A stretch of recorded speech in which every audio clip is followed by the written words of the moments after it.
A paz de Jesus. Padrão. Então o negócio é a ovelha negra, às vezes. Capítulo 4 do Evangelho de Mateus. Desencarnam cães, gatos, cavalos. É que mudou-se para a pequena cidade onde moravam. Boa noite, meus amigos.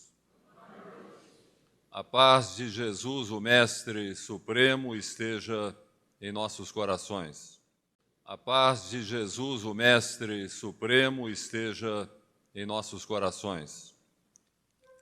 Hoje nós falamos em transição de planeta de expiação e provas para planeta de regeneração, né? Fala-se muito no meio espírita, mas quem lê o Evangelho segundo o Espiritismo vê que essa transição não é repentina, começou já quando foi lançado o Evangelho segundo o Espiritismo. O Espírito de Verdade está nos advertindo das lutas e dificuldades e problemas que nós enfrentaríamos. E dentre as manifestações do Espírito de Verdade, destaca-se aquela em que ele faz uma observação incisiva para os espíritas. Espíritas, amai-vos, este é o primeiro mandamento. Instruí-vos, este é o segundo. São duas orientações básicas do Espírito de Verdade que nós espíritas não podemos esquecer jamais. Espíritas, amai-vos, espíritas, instruí-vos. Que é fundamental que nós coloquemos essa orientação em prática, buscando a fraternidade, que é filha do amor, e buscando o conhecimento, que é filho do estudo. O Espírito de Verdade sabia bem o que estava falando, porque é impossível sustentar qualquer movimento na Terra, seja a nível familiar, a nível social, se nós não estivermos dispostos a exercitar a fraternidade e o estudo, buscando amar o próximo e buscando conhecer aquilo que a própria doutrina nos oferece. Um dos problemas do Espiritismo surgem porque as pessoas se esquecem desses detalhes. Um confrade espírita estava conversando conosco, ele conhece muito o movimento espírita e ele nos falou, o Espiritismo ele está se propagando não por multiplicação, mas por divisão. Porque o espírita briga aqui, abre um centro espírita acolá, briga acolá, abre um centro espírita mais além. E os espíritas, seguindo essa orientação do Espírito de Verdade, diz ele, odeiam-se fraternalmente. Não? Interessante. Odeiam-se, mas é o que acontece mesmo no movimento espírita. Mas só que esse problema não é do movimento espírita, esse problema é da humanidade. Nós temos muita dificuldade de convivência. Isso acontece a nível de família, a nível social, a nível de qualquer atividade social, a nível religioso também. Temos muita dificuldade para conviver. E o Espírito de Verdade, sabendo bem disso, ele orienta. É preciso que nós estejamos conscientes de que devemos nos amar ou exercitar a fraternidade, que é o amor em ação. E senão fica impossível ter o desenvolvimento pleno das atividades relacionadas com o Espiritismo. Eu acho importante que nós espíritas lembremos da última ceia, a última oportunidade em que Jesus esteve com os discípulos, quando ele recomendou justamente isso, que os discípulos se amassem. Deixou o amor. Nisto todos conhecerão que sois meus discípulos, se vos amardes uns aos outros como eu vos amei. E depois Jesus vai à crucificação, é preso, é açoitado, é crucificado. E uma coisa interessante, depois dessa recomendação de Jesus, que houvesse unidade do pensamento, eu não sei se todos aqui já pensaram nisso. Não tinha ninguém lá ajudando Jesus. Ninguém o acompanhou, ninguém o defendeu, ninguém quis morrer com ele, todos fugiram vergonhosamente. E quando Jesus materializou-se junto ao colégio apostólico, na sua primeira materialização, ele tinha muito a reclamar dos companheiros, todo mundo o abandonou, todos o abandonaram.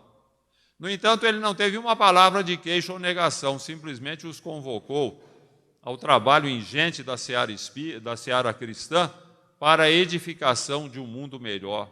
Se Jesus houvesse criticado os companheiros, se ele viesse com raiva dos companheiros porque não o haviam apoiado no momento extremo, talvez o movimento cristão morresse ali mesmo. É uma lição que nós temos que aprender. E a orientação também do Espírito de Verdade, que nós devemos buscar a instrução, é de fundamental importância. Porque é muita coisa de errado que se faz no movimento espírita hoje, principalmente no campo mediúnico, muitas obras totalmente distanciadas do bom senso e da lógica surgem por falta de estudo, tanto da parte de médiuns quanto da parte daqueles que leem as suas obras. É fundamental que busquemos o estudo para termos uma compreensão mais dilatada da doutrina e sabemos evitar, inclusive, desgastes e desajustes que caracterizam muitas obras espíritas, porque os espíritas não se dão ao trabalho de estudar a doutrina espírita. Então, se o espiritismo é aquela grande religião, aquela maravilhosa religião apresentada pela espiritualidade maior, no sentido de cumprirmos aquilo que Deus espera de nós, é fundamental que nós espíritas inscrevamos na bandeira de nosso idealismo essas recomendações do Espírito de Verdade. Que a fraternidade filha do amor e o estudo, o conhecimento filho do estudo estejam sempre presentes nas nossas obras, no nosso trabalho, nas nossas iniciativas, para que efetivamente estejamos cumprindo aquilo que Deus espera de nós e aquilo que o Espiritismo veio instalar na Terra, uma civilização realmente cristianizada. É fundamental que não esqueçamos dessa necessidade de buscarmos a renúncia dos interesses pessoais em favor do bem comum. Essa é a base fundamental para que estejamos realmente dispostos a fazer alguma coisa em favor da divulgação da doutrina. Lembro um poema de Maria Dolores, muito importante a esse respeito, quando ela nos fala, em prece dirigida a Jesus, de o que devemos fazer. Senhor, diz ela, quando me deres o privilégio do renascimento no berçário do mundo, entre as necessidades que apresento e aquelas que não vejo, eis, Senhor, o desejo em que dia por dia me aprofundo, deixa-me renascer em qualquer parte, entretanto que eu possa buscar-te onde constantemente continuas, trabalhando e servindo em todas as estradas, para que eu também tenha as minhas mãos marcadas como trazes as tuas. Quanta ilusão em que me debatia, crendo que o desespero fosse prece, a rogar-te alegria e segurança sem que eu nada fizesse.